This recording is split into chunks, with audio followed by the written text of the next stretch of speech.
मुख्यमंत्री देवेंद्र फडणवीसांचा जनता दरबार सुरू झालेला आहे। नागपूरमध्ये स्वतः मुख्यमंत्री जनता दरबार घेत आहेत। मुख्यमंत्री जनतेच्या समस्या जाणून घेत आहेत। हैदराबाद हाऊसमध्ये जनता दरबारचं आयोजन करण्यात आलंय।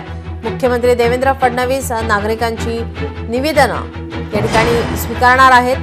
देवेंद्र फडणवीसांचा जनता दरबार सुरू झालेला आहे। हैदराबाद हाऊसमध्ये जनता दरबारचं आयोजन करण्यात आलेलं आहे। मी महिन्यातनं एकदा जनता भेटीचा कार्यक्रम नागपूरमध्ये करतो। मागच्या महिन्यात मी केला होता, याही महिन्यात केलेला आहे। या निमित्ताने लोकांच्या तक्रारी जमा होतात। केवळ तक्रारी घेऊन आम्ही थांबत नाही, तर त्या विभागाला त्या पाठवतो, त्याचा पाठपुरावा करतो।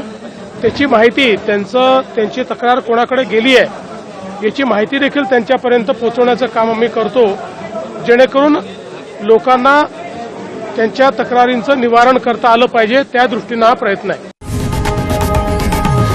लोकशाही मराठी ऐका, पहा, जागरूक रहा।